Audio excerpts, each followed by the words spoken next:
और बम्बई भिवंडी से आए हुए हमारे मेहमान और मौजूद शख्सियत, दोस्तों और साथियों, 1999 में जब निहाल साहब हारे, उसके बाद मैं इस शहर में एक्टिव हुआ और मेरी पहली तहरीक थी एक्साइज ड्यूटी के खिलाफ। 24 दिन हमने पावर लूम पूरे शहर का बंद करा के रखा था। दिल्ली जाकर निहाल साहब और शरद पवार से मिलकर बात किया। उस वक्त इसरार आजमी साहब थे हमारे साथ। उन्होंने कहा कि मैं भाई के बंगले पर रुकूंगा। तो मैं पूछा आपके भाई कौन है? तो अबू हाशिम आजमी साहब उस वक्त राज्यसभा के मेंबर थे, वो भी मदद किए थे उस वक्त भी। और उसके बाद वक्तन फक्तन जब भी मंदी हुई, आप लोगों ने हमारी इज्जत रखी और हमारी तहरीकों को कामयाब किया। 12 नवंबर का वाकया हुआ, आप लोगों ने जर्रा बराबर ईमान की कुव्वत पर पूरे शहर को बंद रखा और एक पप्पड़ वाला भी पप्पड़ बेचते गली में नहीं दिखा। ऐसा बंद उस वक्त के लीडरों, आज के लीडरों ने उस वक्त तो कहा कि ऐसा बंद हमने कभी नहीं देखा। दोपहर हुए, जुमा की नमाज खत्म हुई। अब आपकी मजहब पे हमला होगा, आपको कुछ भी बोला जाएगा तो किसी के जज्बात तो उभरेंगे ना। जब जज्बात उभरे, मगर लोग क्या किए?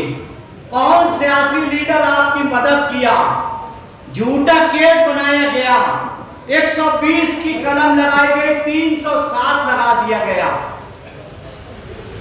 पथराव बस स्टेशन पे हो रहा था, नया पूरे की गली में मालूम नहीं था, तो इसको क्या फसाद बोला जाएगा?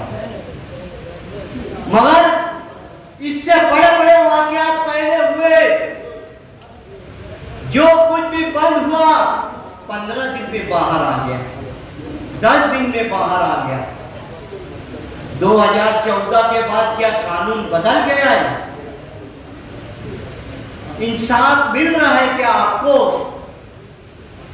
मैं यहां से निकलने के बाद अबू हाशिम आजमी के घर पर गया और उनको बोला कि यार हमारे साथ ऐसी गलत कलम लगा दी गई है।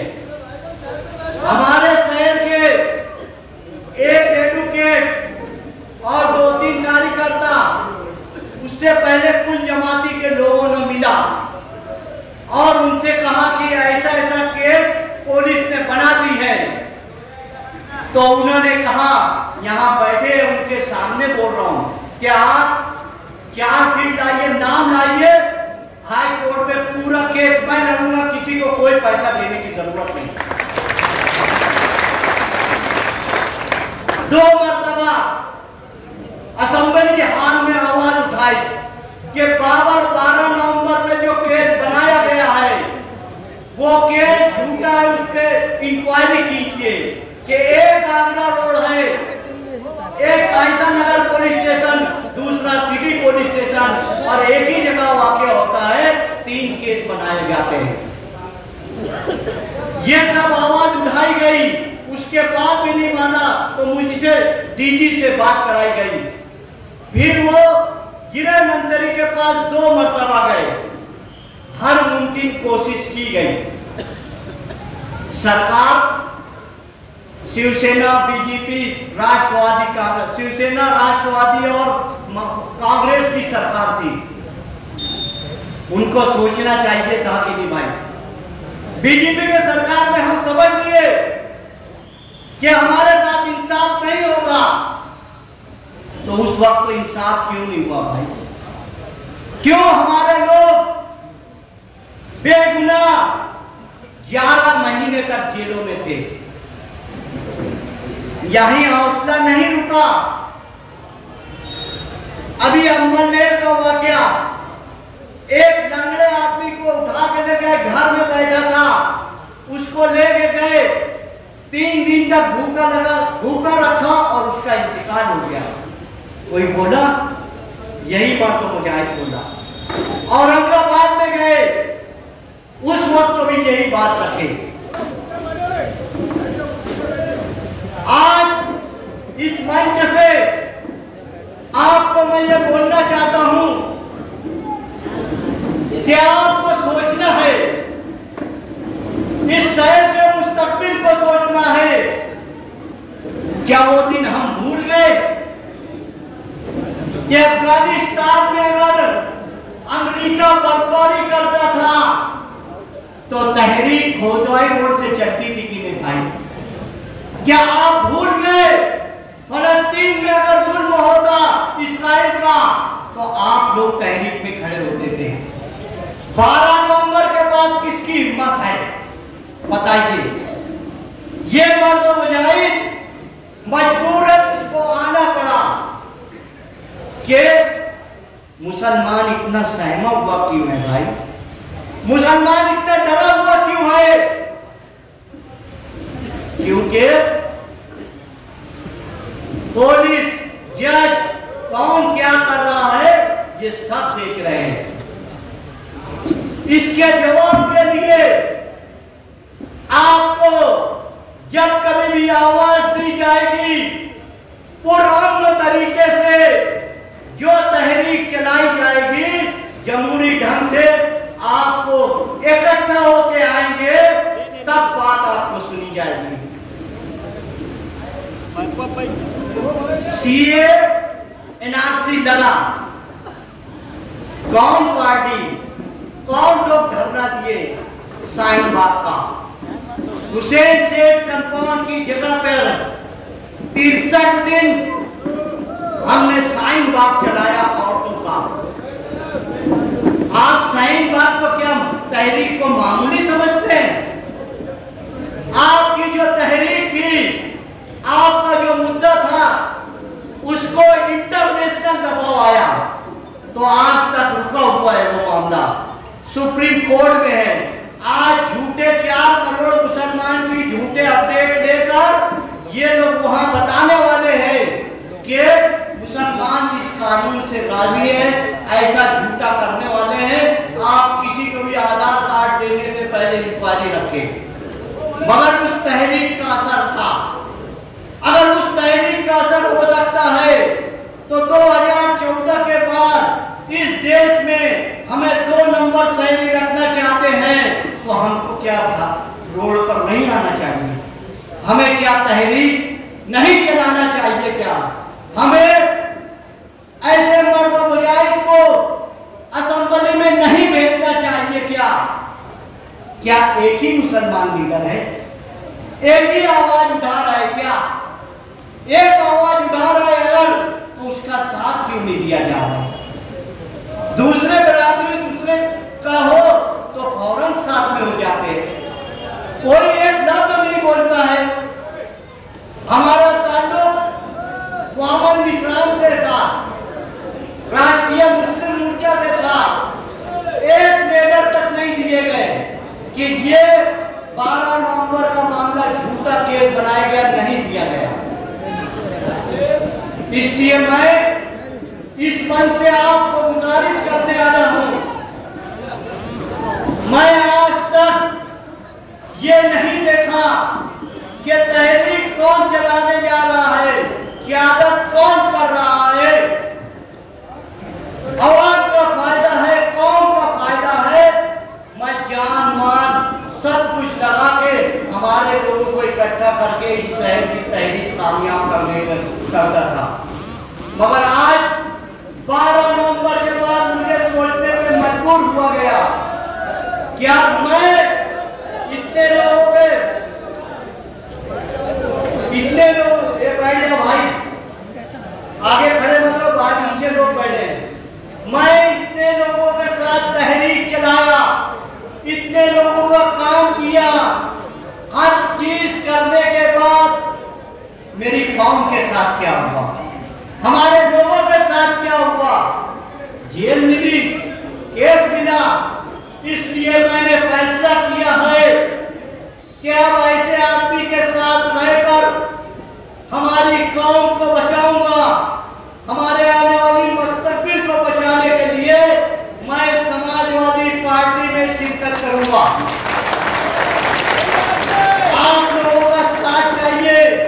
ये मत देखिए मुसलमान को सिर्फ उसकी जान और माल की हिफाजत हो जाए, वो 2 वक्त भूखा रहेगा, अपने बच्चों को पढ़ाएगा, IAS ऑफिसर बनाएगा, डॉक्टर बनाएगा, वकील बनाएगा, मगर हमारी जान चली जाए, हमारा माल लूट लिया जाए तो हम ऐसे ही कमजोर है।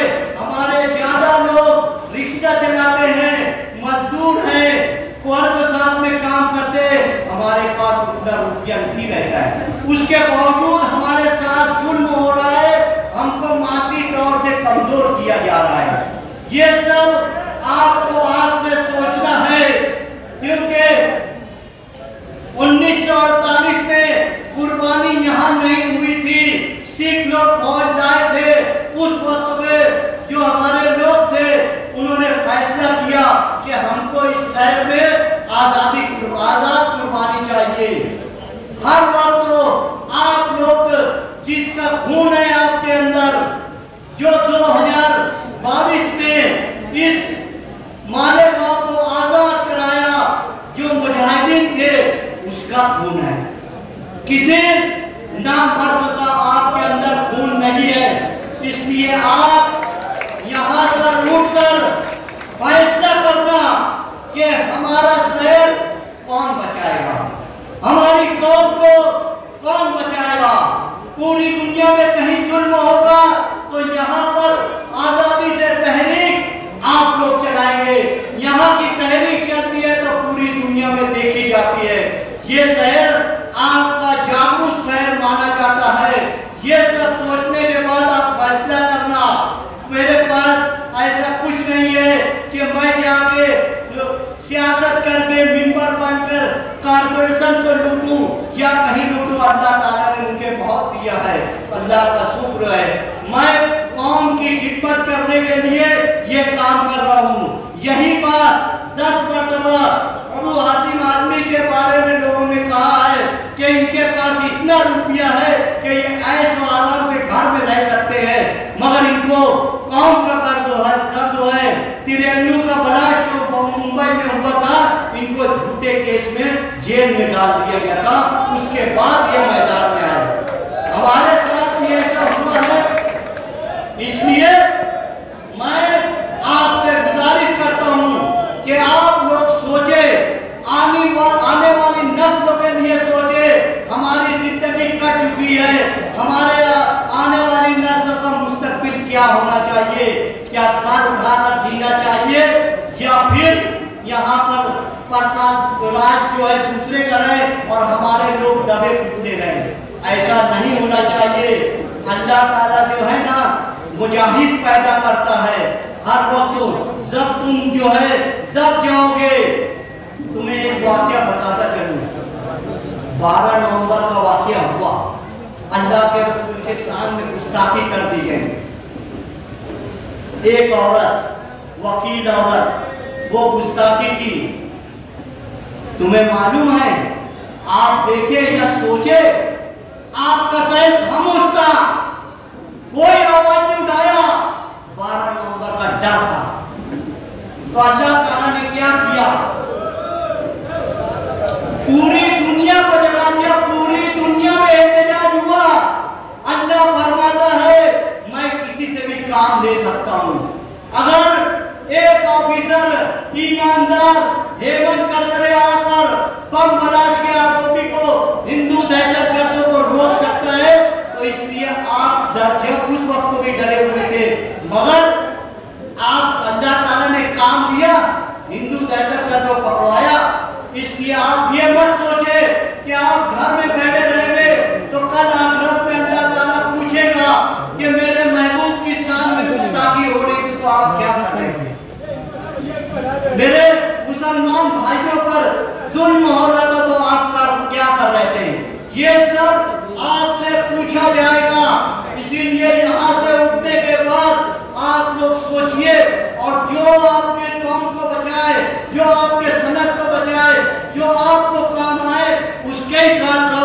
ये मर्द मुजाहिद अभी 3 मरतबा असम्बली में आवाज उठाया। इनकी हौसला अफजाई के लिए ये हमने यहाँ प्रोग्राम रखा कि एक तो है कोई आवाज उठाया है, इसलिए मेरी गुजारिश यही है, हमारा मकसद सिर्फ कौम का फायदा हो। इस देश में जमहूरी ढंग से जिस तरह हर बिरादरी याद रहती है, उसी तरह मुसलमान रहे, 2 नंबर का शहरी ना रहे। इतना ही कह के